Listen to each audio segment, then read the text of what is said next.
Yay! Hey. All right, guys, welcome back to episode 4. Sadly, the final episode in the 4-part series around the corporate, the mystic, and the money. Just as we were really starting to have fun, we might have to rethink this, make them longer. Advanced level. Yeah, advanced. Yeah. So tonight we're talking all about, well, actually everything we've learned in this series, the corporate, the mystic, and the money, moving towards our new future and an aligned life in the energy of abundance, which is a topic that's so close to all of our hearts. We were just talking before this call about how we're really going to lean into that. And we'll summarize our learnings by talking about the new money patterns that we've each formed in recent times, and we'll invite you to do that as well into the comments. So I might just check in with Jen and Joe. We'll go with you, Jen, first, and see how your week's been, what's been going on in the business front, the money front. Yeah, I've had a really great week. It's I'm getting ready to head to Mullaney to Joe Country on Friday. I'll be up there for I think it's about 5 or 6 days, from Friday through the following Wednesday. I have a beautiful group with a bunch of extraordinary women happening on Saturday. I've got some training that I'll be participating in on the Monday, and just creating some content because I'm going to be in the most lush surroundings, rainforest retreat. It's just got my name all over it. So yeah, so some good clients this week too. Had some big shifts. Yeah, big shifts for some of my clients this week. So it's been awesome. It's only Wednesday. What? I know. Jen, well done. And Joe, what's going on in your world and your world of money thinking in the last week or so? Yeah, no, it's actually been a big week. So on 2 fronts, I flew back from Tasmania Sunday after a weekend whirlwind trip there, which was fun. And Friday is my birthday, so I'm going to take the day off and head to Noosa and just chill out for a little bit. But a big week this week in the US as well, with interest rates on 30-year mortgages hitting 5%, which is double where they were 3 months ago. So US is fast tracking interest rates, and we're going to talk about that a little bit more later on, but and how that impacts Australia and the global community. So yeah, it's been a big week on a few different fronts, but I love it. It's your jam. It is, sadly. What about you, Ange? Well, sometimes I struggle to keep up with myself. I've also been in Mullaney. Yesterday I was in Toowoomba. Tonight I'm in Double Bay in Sydney. Next week I'm off to Byron for a week off, and I've hired this dog-friendly Airbnb right by the private access to the beach. And I may run a mates rates day up there for NLP, but basically the rest of my April is chocker. A couple of new clients coming on. It's all been action stations. Awesome. Yes. All right. So now that we're all in the room, so to speak, us and Mel at least, let's go towards this discussion of moving towards a new future, keeping in mind we've always been talking about aligning our purpose, our lifestyle, our careers, and our money, and leaning towards the energy of abundance. And I might just throw to Joe first, just to give you the warm-up, so that you can let us know what's happening in the financial landscape, because that is going to affect our future. And really then I want to talk about how we can stay in alignment with some of the big the big impacts that are coming our way. Yeah, thank you. You're exactly right. I'm not here to be fear-mongering or anything like that. We are headed for more of a global recessionary environment. That's not just me saying that, that's a lot of people. Even I was talking to the girls earlier and basically saying, look, across the globe, interest rates are going up. So, and we know that here, anecdotally, you feel it, you see it with your own stuff. So how does that impact cooling house prices? Will they cool? How does that impact supply and demand chains across our world? Inflation's through the roof. Inflation is really just the cost of things. So if you're noticing that milk costs more, that's inflation. So, when they start talking about these complicated financial things, it's really just drilling it down to the basics. What do we see in our households? What do we know is more expensive? Fuel and things like that. So we're coming into a more of a, in after COVID, it was kind of a very protective and we'll see what happens, but housing prices went through the roof and governments printed money. So the money supply was there and it was freely available. And in my opinion, it just kicked the can further down the road. This was inevitable. This was on the back of the GFC. It's been 12 years since we've had a downturn. Market cycles are typically 7 to 8 years. So, you know, this thing is kicked down the can down the road type stuff. So at some point it has to come off because markets rise and they cool and they rise and they cool. But we never want to be frightened about that. The work that you guys are doing is that you can make hay no matter what the environment. But just to realize that the sun isn't always shining and you're not always going to do particularly well in certain years. But when everybody else is running for the streets and calling anarchy and say the sky's falling in, you guys are steady in your resolve because you know your path, you're committed, you're on purpose, you're in flow, and this external stuff won't affect you.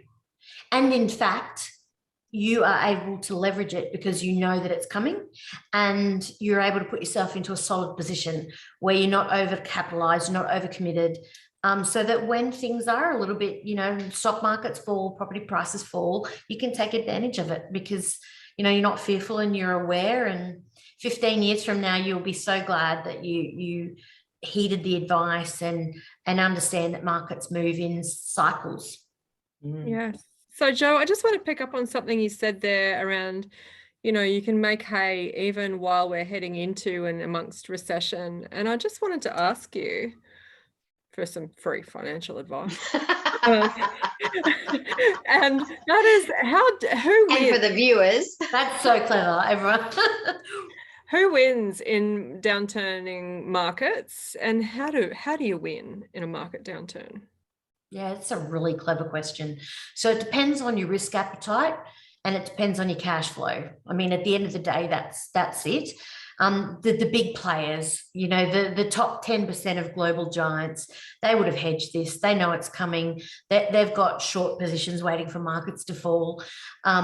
Amongst other things, you know, they've got what we call derivatives or put and calls on commodity markets. They hedge their bets and they've got their positions. For us, I think probably the easiest things to say is that, you know, any market rises and falls. And from my point of view, not financial advice, but my point of view, I'll preface this by saying it's the buy and hold. You know, it's the long-term, slow and steady, bit by bit wins the race. Not a knee jerk. So, you know, when everybody else is looking at 20% stock market falls, because the GFC, our stock market in 2008 fell 50%.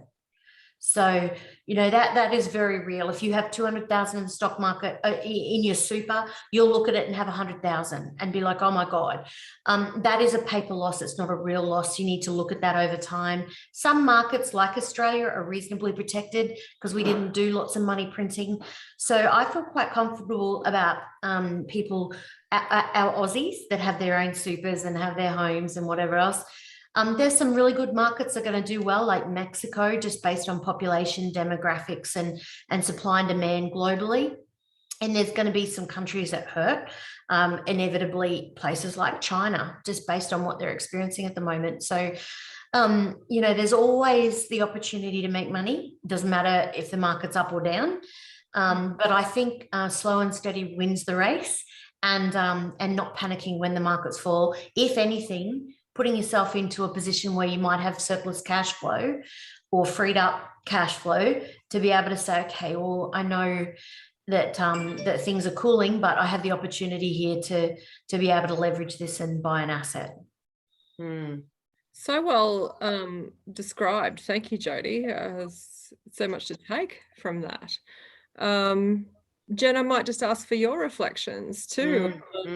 What you're noticing, well, so actually maybe what you've taken from Jodie's comments right now and what this brings up in you around living an aligned life and in the energy of abundance into the future, given that this is the context that we're heading into. Well, I'm going to start by prefacing, I'm not a money expert. whatsoever. Like it is not my jam. But what is my jam is living in alignment. And so where that helps me is that I don't become reactive to money. I don't follow. I mean, yes, I follow enough to kind of see the trends, and I'm with you, Jo. I think Blind Freddie can see that this is inevitable. I mean, I don't know anything about money. Politics and money, two things that I just don't enjoy talking about. I love money. I just don't enjoy being consumed by it. The same with politics. I don't like being consumed by it. So that to me is a really good thing, because it allows me to stay in an abundance mindset around it, not looking at what's going wrong, what's going to go wrong. Oh my God, the market's going to crash. I mean, yeah, maybe it will, maybe it is going to, but rather for me, looking at what can I do? What can I do at this point going forward? Can I look at some other income streams? Can I look at ways and areas in my business that I can pivot? Can I look at the things that people are going to be needing? My target audience in particular, what kind of support are they going to be needing? And given that my jam is dissolving limiting beliefs, especially around money, yeah, I mean, we're going to mention something about this at the end. However, I would say to anyone watching this, if you have shitty money stories, now would be the time to get those cleared up, because arriving at a GFC with a really clear congruent vessel that's not driven by fear, not reactive to the what's wrong, and in fact can actually look at the what's right, be in the what can I do. That's what I would be really focusing on right now, having, really getting clear, clean and aligned with yourself as a person, so that you're not reactive to what's going to be happening. Be aware, be informed. What's my friend Tiani say? Something like something about forewarned is for something. Yeah, basically forearmed. Yeah, forewarned, forearmed. Is forearmed. Yeah. Yeah, and it's not about being. It's not about being fearful. It's just about being. Be aware, and then look at the what can you do. But yeah, sadly, a lot of people do get reactive and get all scaredy, feary. So in my world, if you're a derivatives trader, this is what you do. When the markets fall, you have short positions. That means that your whole bet or hedge or trade is on the fact that you think it's going to go from here to here. So for them, people look at that as a negative. For them, that's a win. They're like, yes, I love that, Jo. I love that. When someone takes something that the majority of people see as something that's shitty, and they're actually going, no, my son is a lot like that. He sees the world through such an interesting lens. And he always would say to me, Mum, when they're wanting you to see something one way, he was 16 when he was saying this 11 years ago, when the world wants you to see something one way, go and look at what they're not wanting you to see, and for a kid that was so young, I'm really confident for both my kids. They are smart, they are savvy, they are switched on, they have resisted purchasing property. Both of them are in a position to purchase property. They haven't this year because it's just too much for them as young people. It seems all a bit unpredictable for them right now. And then, so they're just, sitting back and waiting, and they're curious. My son especially curious about what else is there, So their world is also going to include blockchain technologies, which is going to change the space of everything. So right now, our world is around property, shares and cash. But we are moving into a position, like we've discussed in previous episodes, where kids can do very complicated foreign exchange transactions in their head. Yeah. So and they're in 10 or 15 years' time, it would not surprise me if people say property. Why? Yeah. Like, there's NFTs, there's Yeah. blockchains. There's so many Yeah. new things that are coming onto the market. Mm. And even, you know what, even just having been in Hobart, you know, whiskey. I'm gobsmacked that people, I know it's an alternative investment and people have wine cellars, but you know, you have to be in a ballot to buy whiskey. You have to wait until your name is called in a draw, then spend thousands of dollars on a bottle that only a few can get a handful on. And then that goes into your cellar, and then you can, you know, 300-400 times the earnings or the outgoings as an investment. Like, you know, it's the sky. Look, I think our generation, I'll speak for myself, my generation at least, you know, I think we were, you know, we looked at the long, you know, return on your you know, have a mortgage for 30-40 years, and you know, think in 30-40 years then you're going to get your return. I just going to speak for my children. My kids don't think like that. No. They are thinking, how can they make money now, right? And they want to enjoy their life now. I see my kids glaze over when they think about setting up a life for 40 years down the track. They look at me and like, I mean, clearly they're my kids because I don't live that way either.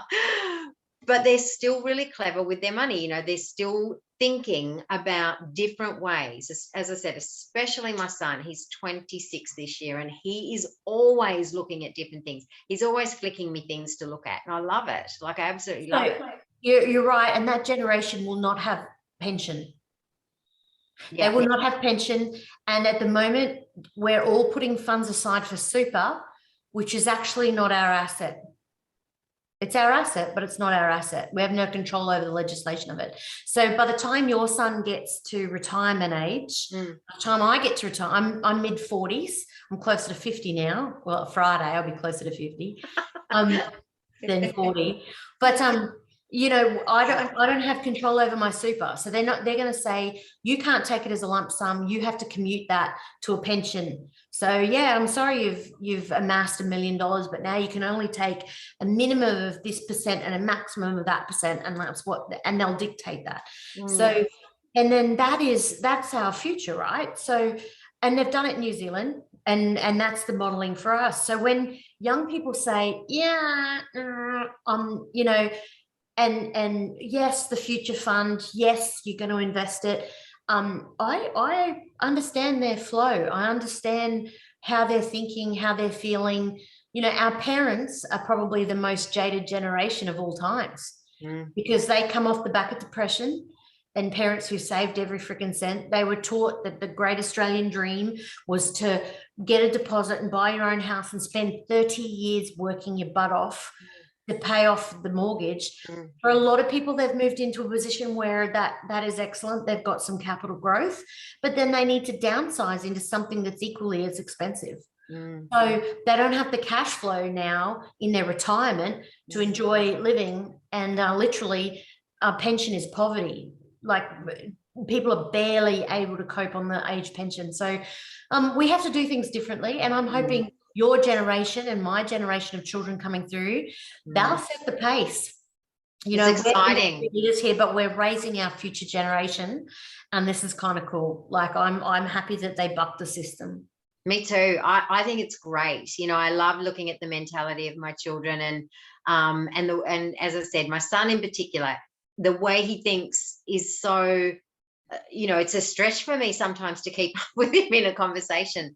And I love that so much. You know, I want to know how he thinks, and I want to know why he thinks that. And because it's polar opposite to how I was raised and how I was conditioned. And I'm quite happy to be done with that conditioning, just saying, and just quietly. That's been my journey in life, to dissolve that conditioning from me. So it's wonderful to listen to the way they think and the way they speak. And sometimes he says things and I'm like, yeah, I don't know why we did it like that. I don't know why that was a thing. I don't even know why I used to say that to you. You know, I would say things to them like years ago. I would say, you know, just go to uni, just get a solid job, and, you know, and then buy property. Like I just repeated the thing that was regurgitated to me. And But you know better. That's right. And you know, fortunately for me, I took myself on my own little journey that was more than money, but you know, had me thinking in a different realm. And it's been great. It's really been great to see. Yeah, I love our young people so much. They're so different, and I love that about them. Yeah. And yeah. Well, look, I've just consolidated some thoughts as I've been listening to you guys, and on the assumption, yeah, always, you know, I know, I love it. On the assumption that we're heading towards a recession, here's what's coming up for me. I got 3 things. 2 are to do with like the energy and the alignment, and 1's to do with strategy, because for me they're always together. So on the energetic alignment piece, whoops, nearly lost you all then. Like Jen said, we've both got the capacity to dissolve limiting money beliefs, right? She and I, through NLP. Now, if you are in the position where you don't have those limiting money beliefs tying you down while the rest of the world does, can you imagine the advantage that you have, the courage that you will have, the innovation, the creativity, the willingness to make decisions, to move forward? So I've just said here, to summarize that, I've said, be the light while others are scared. This is how I make lots of good money and attract new clients, is when everyone is panicking and frantic. And what I teach my leadership clients is it's our job to cut a path through that. It's not our job to crumble and go to water with the rest of the world. If you want to be in a good position through this experience, dissolve your limiting money beliefs and anything else that's holding you back, and be the light while everyone else is scared, so that you can be the person who cuts the path through it instead of going to water with everybody else. And this is an exercise in self-responsibility and cleaning up your own shit, as we say, staying clear and aligned. Yeah, and alongside that, in the energetic and alignment realm, I want to encourage, with that cleaned up, particularly as the foundation, the next note of encouragement I have is stay in your big desires. I've been writing lately about how having a profitable business, paying down your mortgage, buying a new car, you know, upgrading to a nicer live, right? Yeah. Well, that doesn't do it for, like, it might be seeming stretching for some, but there is no energy in that. There's not enough what we call cognitive dissonance. There's not enough distance between where you are and where you need to be to drive you forward into the transformational change that you want to make within yourself and within your life, unless there's that big gap of desire. And how do you create that gap? 1, you can circle the drain a bit more and go deeper south, or you can stretch your desires out into something that is far bigger than you'd ever imagined. And when you're in that energy, it gives you momentum, it gives you the juice, it gives you the charge to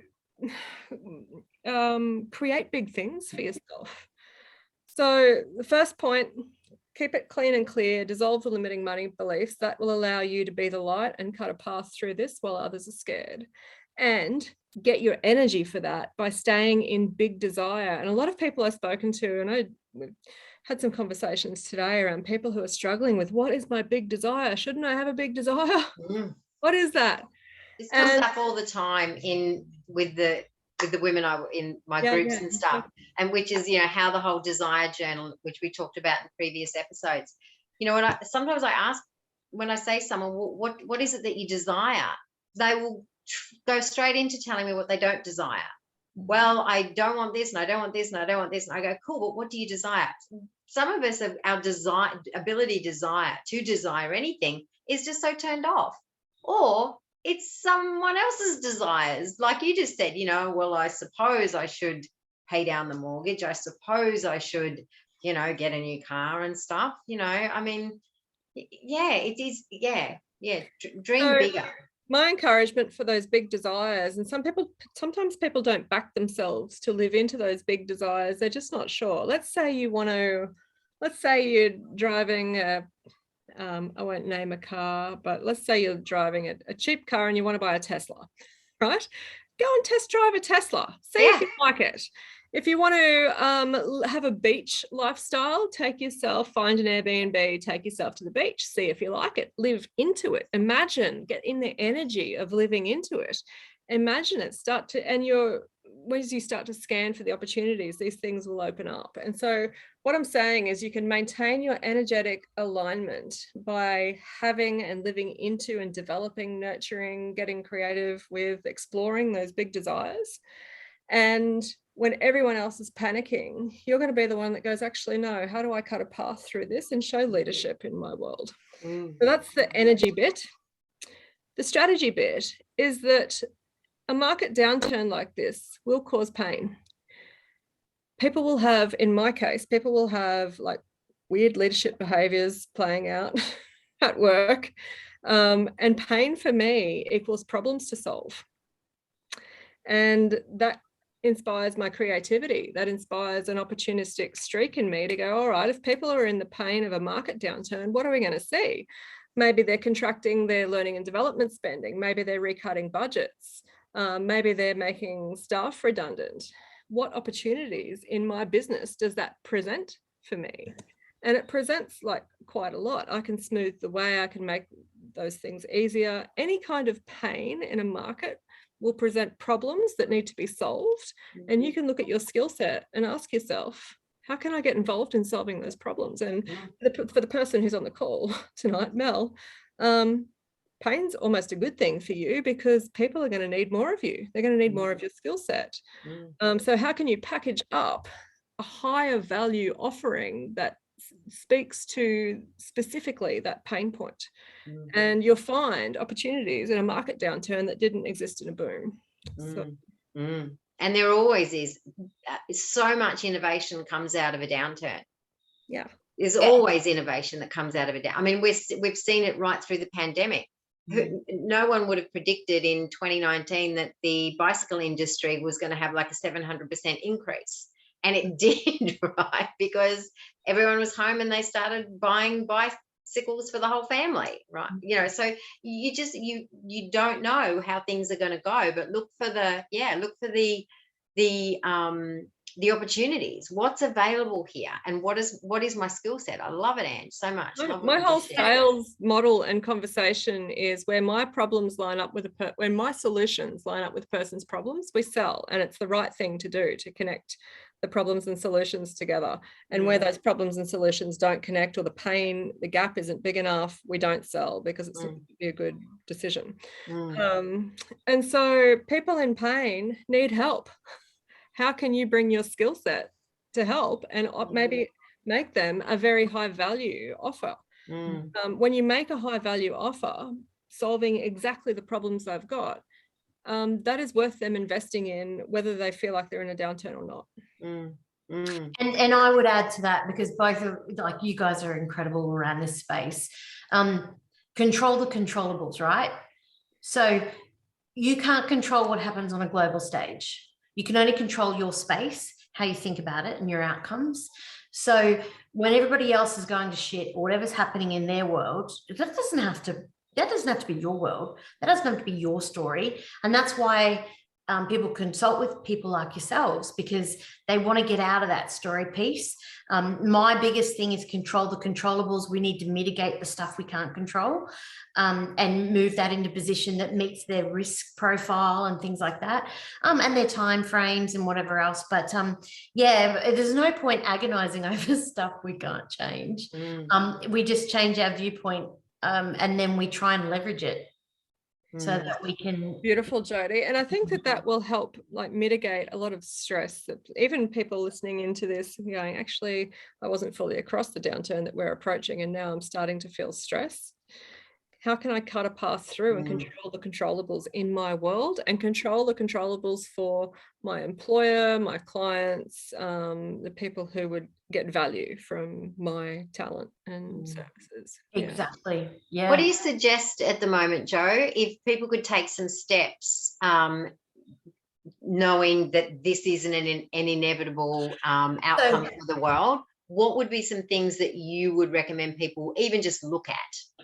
Yeah, it's a really good question, because every cycle this question gets asked, like, and usually it's with the benefit of hindsight. What should we have done in 2008?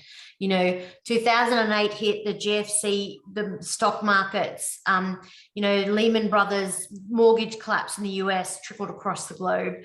We have more contagion events now. We have the potential for just what they call a black swan, which is an unforeseen thing, that it could be Evergrande, that's a US, a China big company that's about to go under, like one of the biggest developers in the world.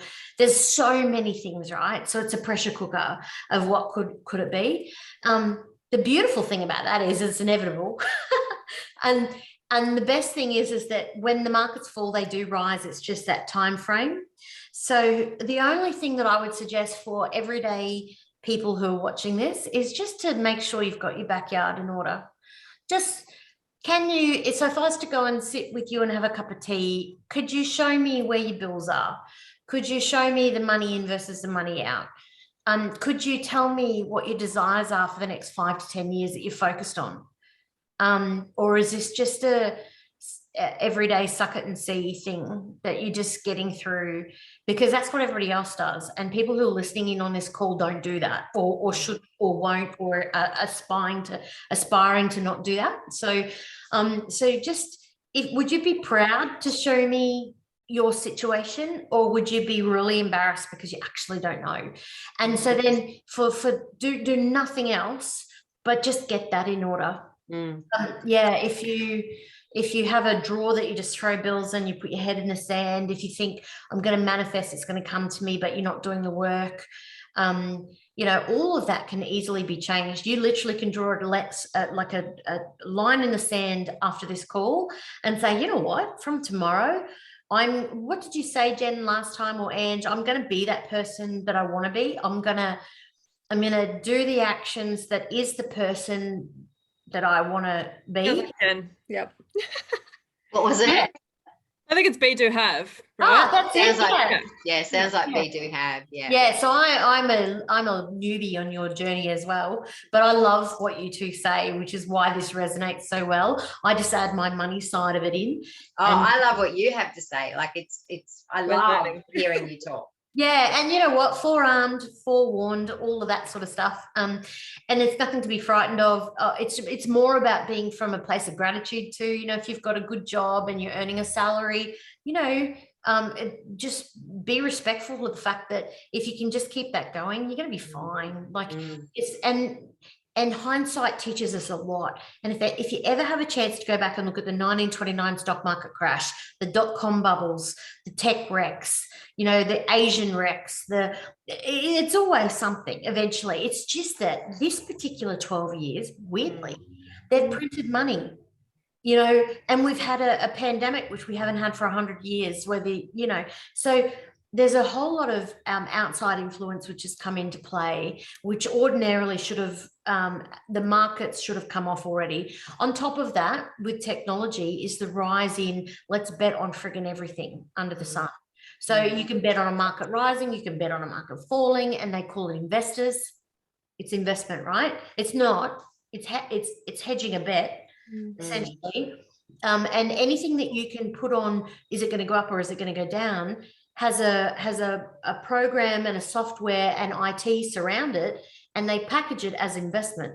It's exactly the same thing with mortgages. So one of the biggest concerns at the mortgages is and bond yields, but that's a whole nother thing. So, but let's just focus on mortgages for a second across the world. What collapsed the GFC in 08 was a whole heap of crappy junk bond mortgages added into some really good mortgages and packaged up as AAA products. And then when shit hit the fan, those mortgages defaulted and everyone went, oh my God, I thought this was all good. And they're like, oh no, it was actually really dodgy. We have that same thing, but on steroids now. So, and big super funds who need somewhere to invest clients' monies, they're buying this. And when yield is so low, so yield is interest rates and returns on investment, when it's very hard to find returns anywhere, big super funds big pension funds in America who need somewhere to get a return so they can give to their members. They need to find yield. They need to find return. So they get into these little things and buy up big. And look,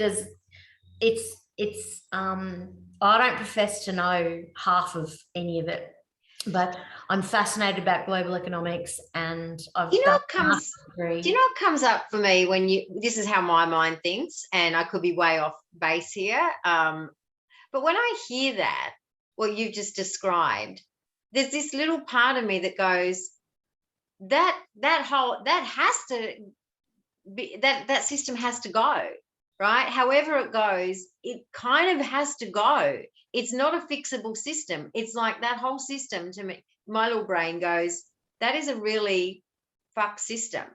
If that's what's going on and we don't even know what's going on. There's some institutions and some systems that do need to implode. I'm not wanting to, wish bad on anyone or, call in, anything awful. However, that's just the way my brain looks, and, the way my brain looks at something like that.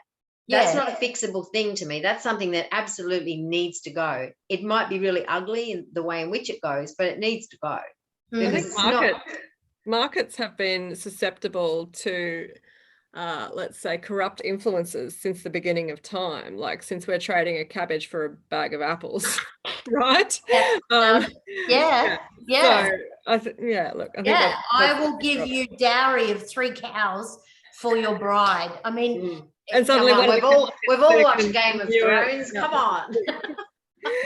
I just want to move us into the new money patterns that could, be helpful for us going forward, which for me feels like a bit of a summary of everything I've learned and reinforced and implemented just in the 4 or so weeks that we've been talking, and a little bit before that as well. So shall we move into new money patterns? And if you like, I'll kick off the things that I have done and taken on board from these calls that we'll make for new money patterns. One, I guess, well, I'll start with the most recent topic. I'm war chesting at the moment. I'm not buying property in this market. I'm saving to invest when things crash, as they crash and when they crash.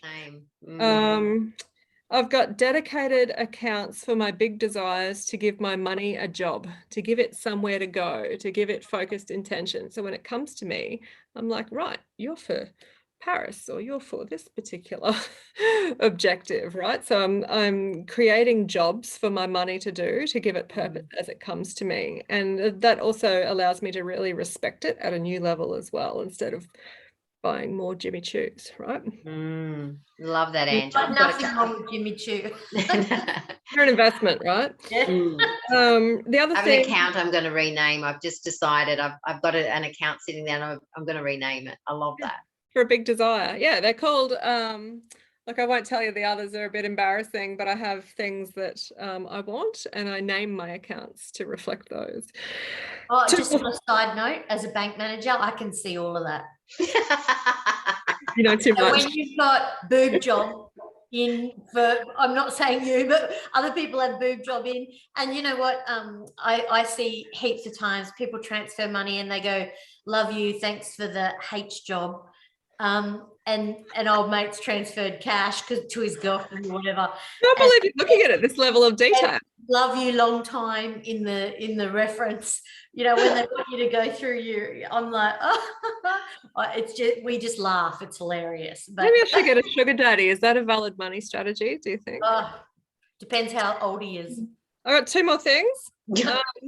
One is, I'm always a big fan of making more money before I have to scrimp and save, even though being self-responsible with money is good. And so therefore, in my world and in my business, and what I'm encouraging my clients to do is to offer more value, more impact, solve specific problems at a high level, at a high standard, and charge a premium price. And so increase your value and increase your prices. And I've increased my prices 4-fold since the start of the year. I don't do it every year, but it was well overdue. Yeah. Well, interest rates are doing it. You're well within your rights. You're keeping up with inflation. Right. Yeah, right.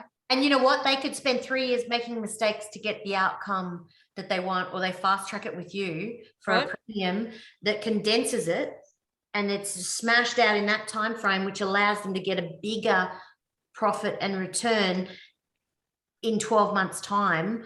That's just good business. I'm working with a leadership team at the moment. I spoke to them today. They're in the biotech industry. And we were talking about how to make my contribution to their company high value. I'm like, well, if let's say your salary budget of your leadership team is 3 million, could they be 10% more effective?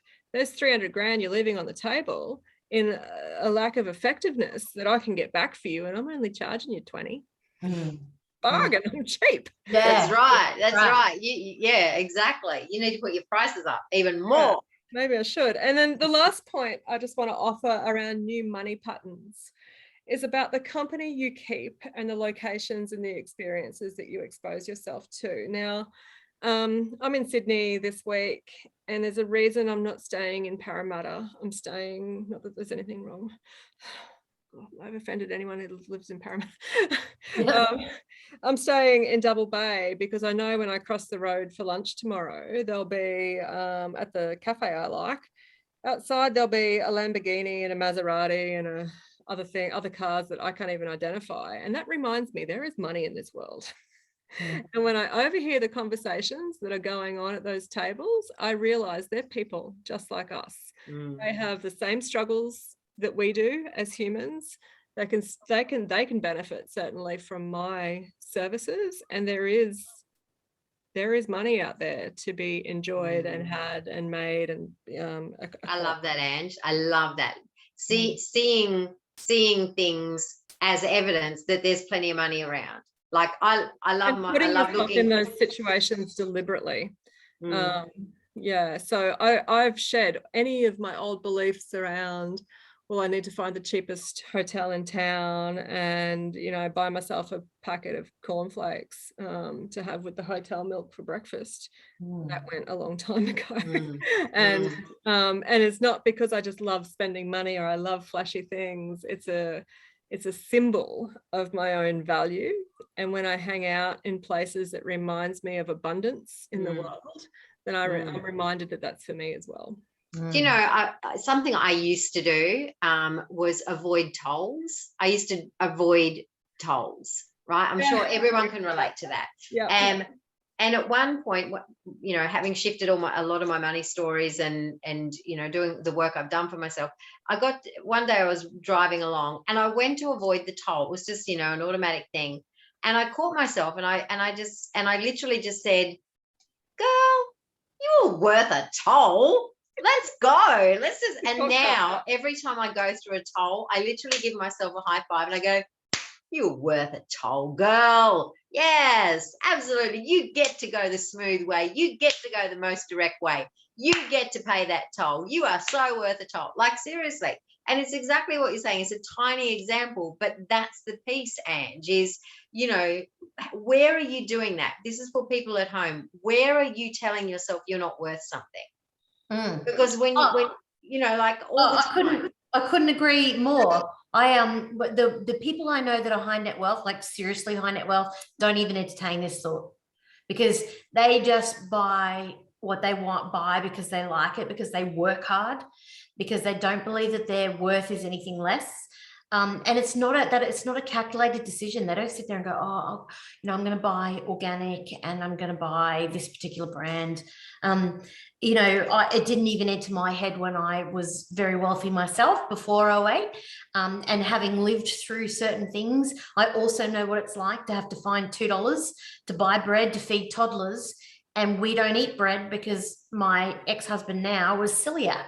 So I had to buy gluten-free bread, which was $8. Do you know what I mean? Like, it was just, and people would go, first world problems. And I'm like, yeah, but I'm trying to provide the best on a $2 budget. Like, it was ridiculous. So I get where people come from with this. Me too. And it's perfectly solo mum. We've all lived off 2-minute noodles at university. And yeah. And you know what? We can be more philanthropic and we're real because we weren't born with a silver spoon in our mouths. Yeah. No one here has a trust fund. No. No one here has a trust fund. So you know what, Joe, I'm with you on that, you know, and my kids now, I love this, that they have such an awareness of this. So, you know, I raised my two kids on a single income. My you know, their dad wasn't well and couldn't financially support them for many years. He was there for them emotionally, just wasn't able to provide anything financially. So just me raising them with, you know, so I get that budget thing. And I was so smart even back then. Like, I remember things that I did, and I'd forgotten I did this, but things like, for example, I would clean out their wardrobe twice a year, summer clothes, winter clothes, and I would sell them as a bundle on eBay. Then I would be very smart, shopping very smart. Then I would buy all name brand clothes for them. You know, they had the Oshkosh Bagosh, they had Billabong, they had Roxy, they had all the name brands. And I just kept making my money work for me in that way. So my kids always were in beautiful clothes, you know, and now my kids will still say, we have no idea how you did what you did, Mum. We have no idea. We always, you know, we always had everything we wanted. We didn't miss out on anything. And so I get that. Like, I get that. Was there a time that I saved a toll? Yeah, absolutely there was. But you also get to a point where you can start to say to yourself, do I still need to do that? You know, am I still keeping myself in this suppressed, you know, money environment because I'm still, you know, living in that way? So I'm power to anyone that, you know, I'm never in these conversations, you know, saying it's easy and always easy and all the things. You know, life is real. Life is very bloody real for many of us. That's right. And some people who have a lot of wealth drive around in expensive cars. And then I know a lot of people with a lot of wealth who wear their best pluggers into the bank and drive a 1985 something. Yes, ma'am. I know a lot of people like that. And if you said to them, you know, like if I've got a Gucci scarf that I bought 13 years ago that I still wear, they wouldn't know that that's Gucci. It would be like, what's that? And it doesn't even rate a mention. So it's horses for courses. And I think if it lights you up inside and it makes you happy, whether it's the fact that you can have baby chickens in your backyard because it's your home, or whether you like to fly to places to have experiences, or whether you want to put Roxy and good brand names on your babies. I just think everyone's so vastly different, which is why I love what you're doing, because your language around how you value yourself is different for everybody. And all we're saying tonight is just recognize it. That's right. And that's what I love about what you said, Ange. You know, it is that. It's the way you sit. That's why when you shared about the cars, I got a little bing bing moment. It's like, yes, oh my God, there's another way that you can see money. I'm always looking for invisible money. There is money everywhere around. You taught me this, Joe. You taught me this, just to go back, way back, how far back we go. You shared this I got you onto something about 4 years ago. And you shared this. You said there's money everywhere. There's money all around you. You've just got to see it and look for it. So I love it, Ange, when I hear things like that, they go, oh yeah, there's another way I can see money. You know, there's another way I can see abundance. There's another way I can see wealth. You know, I did a review for my favorite cacao brand the other day, and they messaged me and said, thanks so much. We love that. Where can we send you a bag of cacao? And I'm like, yes, thank you very much. You know, there's invisible money. Yeah, $50 just arrived into my world in the form of a bag of cacao, right? But it's how you see it. It's what you tell yourself it is. Which, Andrew, I would love to come back to the thing you said when we're on our pre-call. And can you remember you were saying about, you know, when the shit hits the fan, are you looking, you know, trying to grip hold of, or are you, I'd love you to bring that piece in. There was a time in my life when I felt like I had it all and there was nothing more that I could want. And I was so grateful for it. I even I got a tattoo over it, right? And I became so grateful for it that I really just wanted to cling on to it and not use it. And in that energy, I started to become quite strangling of it and protective of it and contracting, and I don't know, just really rigid around this beautiful thing that I'd worked really hard for, set of life experiences, lifestyle and partnerships and so on that I'd worked really hard for, and I didn't want to lose it. And suddenly my focus became on holding it tight and not losing it because I appreciated it so much. And in that, what I didn't realize is that I should have held it more lightly, because that would have allowed room for desire, for forward movement, for creation, and not just the things, but being in the energy of desire, being in the energy of creation, of forward movement, of opportunism, of progress, of fun, of lightness, of movement, would have allowed me to have all of that and more. And I genuinely believe that on an energetic level that I ended up losing that because I was hanging on too tight. You bet. And pinches off the universe. And now the money that we've talked about this in previous calls, the money that flows in, not all of it flows out. Some of it gets tucked away into accounts that I'll be renaming later tonight. But it flows in and it flows out. And I know, like, I'm not saying this to boast. I'm in a 5-star hotel today. I've paid for room hire. I've got a minimum spend of several $100s downstairs. I'm going to go and have dinner with a client. And we're going to spend that, and we're going to drink some good wine and enjoy some good food. And I know that that investment that I'm making in our experience will make it more memorable for him. He'll feel appreciated. He'll take the learnings back and implement them, and he'll tell other people. And that, I don't really like the idea of reciprocity. There is a bit of an element of reciprocity there, but I'm like, I just want to give him a great experience. And I know through mechanisms that I don't understand that will be returned to me. So yeah, I love it. I love to just add a little piece to that in the when we're gripping to hanging on and gripping, saving, and I've just can't lose any of this that I've amassed. I was saying on beforehand, the energy that it takes to do that is finite, right? It's finite. Your energy will run out and it will exhaust you trying to hang on tightly to everything you've got. I've done this. I living, breathing example of this. And eventually what happens, you get so exhausted that you become so disenchanted by everything that you're hanging on to anyway, that you kind of end up losing it anyway, right? But when you loosen your grip and look in the direction that you were saying, Ange, and be in the expansiveness of possibility and opportunity and creating more, that energy is infinite. It's infinite energy, and because it's open, it's expansive, it's matching the universe. You are actually now in sync with the universe. So you've gone from pinching off the flow of the universe to opening up the funnel and letting it just rain on down on you. And I would argue that pinching and that clue is pushing you in a different direction. 100%. Like, you're not meant to be in that space. Then you're meant for a more expansive experience, but we don't know that without the benefit of hindsight. I just want to acknowledge the transition moment too, between the pinching and the clinging and the strangling, and then that big expansive desire.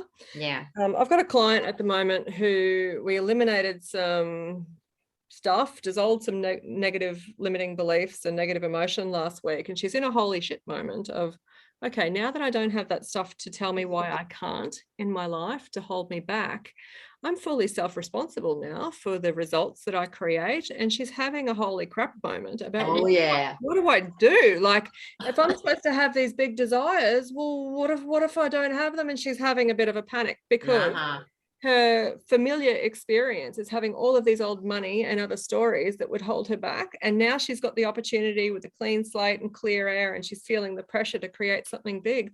This is the transition moment. It's uncomfortable. It's a growth edge. It's where you give yourself a break and give your desires time to show up through your experimentation and your curiosity about. Yes, ma'am. Love that.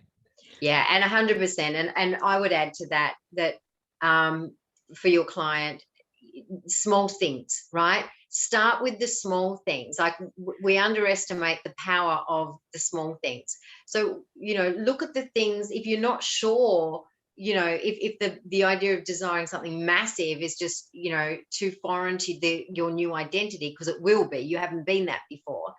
Start with the things that do light you up. It could be like something as simple as a lazy breakfast on a Sunday morning where you just get to sit, and maybe you've got a babysitter or whatever, but if that lights you on fire and makes you feel alive, do the little things. Start with the things that make you feel alive. Yeah, as tiny as they are, they will open your vortex up to be more. You'll just start to desire bigger. Oh, this felt good. What else can I desire? Oh, that felt good. What else can I desire? Perfect advice, Jen. I really appreciate that. Yeah. Little things. I just want to offer, in the last 2 minutes of this call, the explicit invitation to connect with us on socials. We love it when you friend us and follow us and connect with us on LinkedIn. And in particular, if there's anything that we have spoken about throughout these calls that resonates with you and you would like to work with us, this is your explicit invitation. In the beautiful emails that Jen sends out every time after these calls, which I appreciate, it's all of our contact details there. All of it. Like, what are you waiting for? Are you waiting for your life to improve before you engage help? Because now is the time to engage the help so you can improve your life. Yeah. Be a clean and clear vessel, ready for what's coming. Foretold is for. Which way does it go, Jo? Forewarned is foretold. Forewarned is forearmed. Thank you. What Jo said. Yeah, this is, honestly, I had a client yesterday that's just come through doing these processes with me, these timeline therapy processes. And she said to me, the only thing I'm just a bit kind of miffed about, and I was really interested to see what she had said, because she just told me how light and alive and like, her life has just been given to her for the first time. But she said to me, she goes, I'm just a little miffed that I've wasted 30 years of my life and didn't feel this good, right? I mean, if you're looking for an invitation, there is your invitation. Don't wait to feel alive. Don't wait to feel really good. Don't wait to fully love the fuck out of your life. Seriously. We're not here to get ready to die. We're here to live. So let's live now. Yeah. And get rid of the shit that is in the way of you living an alive life now. Can I add to that? Do you know, if you shopped around, let's just say you've got a mortgage, you shop around and you get 0.5% on interest rate somewhere, that can be 5 to 10 grand for some people. And they think, oh, I don't have the means, I don't have the wherewithal. If you're streamlining stuff and you're really getting to the bottom of things, you can make it happen. So, even I think it's important for people to realize that, if you're robbing Peter to pay Paul, and there's better ways, there's options. And if you want to work with someone and it's going to cost you a few grand, we can free up cash flow. So it's how badly you want it. And then how do you leverage that? So because some people do think, oh, I'd go there if I could afford blah, blah, blah, blah. And like I do refis all the time for members all the time, and they go from 4% to 2.5%, and you can save them thousands, and that goes into their offset, which creates more. So it's just, there's better strategies, but you don't know if you don't know. So 100%. Jodie, 100%. I actually want to thank you really directly for the generosity, firstly, of your time and the energy that you've brought to the calls, and also the strategies and the the market understanding that you've shared with us. Certainly Jen and I both confess that we can't we can't offer that, and we've so appreciated. My raise is working. My gosh, I've got it all coming. It's so good. Thank you so much, Jodie, for everything you've brought to the corporate, the mystic, and the money. Thanks, ladies. Yeah, and I'll just echo your sentiments. Joe and I do go back a ways, and even how this whole thing came about was one of those you can't make shit up moments, which I've becoming quite known for around the traps, for that as a hashtag. You can't make this shit up. People quote me now. Yep. And as Jen says, you just can't make this shit up. But that's, you know, Joe, when we go back to me, this was when I first, you know, started my journey of, you know, being this person that I am now. I had that little thing going, and I invited you in to speak, and I loved you then. I put a lot of those things into practice that you shared. That was back in 2018, I think. I put a lot of those things into practice. I share them even now today with my people. I share those things that you shared with me. So I love you to bits. I absolutely love you to bits. You know, I love how real you are. I love how you put everything into layman's terms for people like me. You're just an absolute goddess, and I adore you greatly. Thank you. That means the world.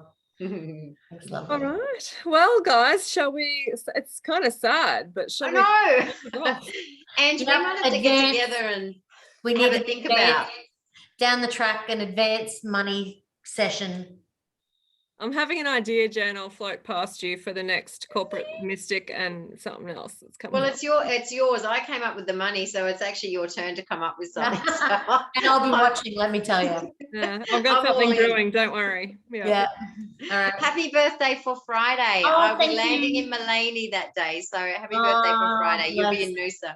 Thanks for joining us, Mel, and for everyone that's watching. We appreciate you, and yeah, tune back in for more corporate mystic and something special coming. What's next? Question mark. Bye, Mel. Thanks for being here with us. Bye.